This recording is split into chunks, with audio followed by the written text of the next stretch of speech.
யாவரும் இயேசு கிறிஸ்து நாமத்தினாலே இந்த காலை வேளையிலே உங்களை வாழ்த்துகிறேன், உங்களை ஆசீர்வதிக்கிறேன். கண்ணீர் ஜெபத்துக்கு வல்லமை என்ற தலைப்பிலே நம்ம பார்க்குறோம். கண்ணீரோடு விதைக்கிறவன் கம்பீரத்தோடு அறுப்பான். இந்த கண்ணீரை பற்றி சொல்லப்போனால், கண்ணீர் என்பது ஒரு மனிதனுடைய வாழ்க்கையில் சிரிக்க வைக்கலாம். ஆனால் கண்ணீர் விடும்போது அவனுடைய தாழ்மை, அவன் மனசில் ஒரு காரியம் இல்லாமல் அவன் அழுதுட்டாங்கன்னா உண்மையாகவே அவங்க பாரத்தை அவங்க இறக்கி வச்ச முடியாது. சங்கீதம் புஸ்தகத்து 126 5 6 வாசிப்போம். கண்ணீரோடு விதைக்கிறவர்கள் கம்பீரத்தோடு அறுப்பார்கள். அள்ளி தூவும் விதையை சுமக்கிறவன் அழுது கொண்டு போகிறான், ஆனாலும் தான் அறுத்த அரிகளை சுமந்து கொண்டு கம்பீரத்தோடு திரும்பி வருவான். ஒரு பெண்ணோ ஒரு ஆணோ ஒரு ஜெபம் பண்ணும் போது அவங்க அழுதுட்டாங்கன்னா உண்மையாகவே அந்த பாவத்திலிருந்து அவங்க வெளியே வந்துட்டாங்கன்னு அர்த்தம்.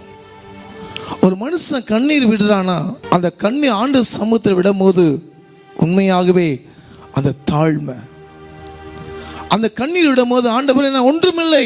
கண்ணீருடைய ஜெபத்துக்கு தேவன் எப்பேற்பட்ட பதில் கொடுப்பா என்றால் அதுதான் ஆகார். தன்னுடைய மகன் தாகத்தால் மடிந்து போகும்போது ஆபிரகாமுடைய ஆகார் பெண் கூப்பிடும் போது அந்த தண்ணீரை துருத்தியிலே தேவன் கொடுத்தார். உலகத்திலே அந்த கண்ணீர் தேவனுக்கு முதலாக பெயர் வைத்தது ஆகார். நீர் என்னை காண்கிற தேவன். அதே கண்ணீர் யாக்கோப்பு நம்ம பார்ப்போம். முற்பிதாவுடைய யாக்கோப்பு தன் தகப்பனையும் தன் சகுனையும் ஏமாத்திட்டு தன் லாபான் வீட்டுக்கு போறார். அவர் வெளியே வரும்போது தான் தெரியுது நம்ம செஞ்ச தப்பு பண்ணிட்டோம்.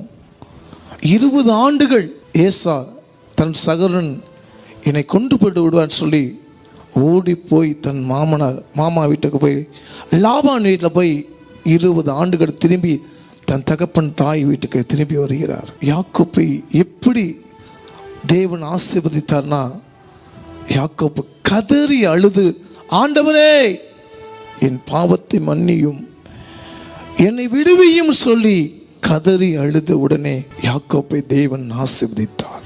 ஓசியா 12ஆம் அதிகாரம் 3-4 வாசிப்போம். அவன் தாயின் கர்ப்பத்திலே தன் சகோதரனுடைய குதிகாலை பிடித்தான், தன் பலத்தினால் தேவனோடு போராடினான். அவன் தூதனானவரோடு போராடி மேற்கொண்டான். அழுது அவரை நோக்கி கெஞ்சினான். பெத்தேலிலே அவர் அவனை கண்டு சந்தித்து அவ்விடத்திலும் நம்மோடு பேசினார். கர்த்தருடைய தேவஜனமே, அழுது புலம்பி ஆண்டவரே நான் கண்ணீரோடு கதறு என்று சொல்லி யாக்கோப்பு கதறி அழுது செபித்த உடனே கர்த்தர் மனமிறங்கி வந்தார். யாக்கோப்பை தேவன் ஆசீர்வதித்தார். நீ யாக்கோப்பு இல்ல, நீ இஸ்ரவேல் சொல்லி அவன் தேவன் ஆறுதல் படுத்தி கொடுத்தார். மீண்டும் ஒருவேளை என்னுடைய சகோதரன் என்னை வெட்டி சாத்திடுவாரோ கொலை செய்வாரோ சொன்னபோது திரும்பவும் யாக்கோப்பை செபிக்கிறார். அநேக தூதர்கள் பாதுகாக்கும்படியாக யாக்கோப்பு கூட கர்த்தர் அனுப்புகிறார். காரியங்களை கர்த்தர் மாறுதலாய் மாற்றி கொடுத்தார். எந்த சகோதரனுக்கு பயந்தாரோ ஓடி வரார். யாக்கோப்புக்கு பயம், எங்க என்ன கொண்டு விடுவானா, விட்டிருவாரோ, அரவணைச்சு முத்தம் செய்து தன் சகோதரனை ஏற்றுக்கொண்டான். அந்த ஒரே ஒரு காரியம், யாக்கோப்புடைய கதறல் அழுதல், அந்த சத்தத்தை தேவன் காரியங்களை மாற்றினார். இது கண்ணீருடைய ஆயுதம்.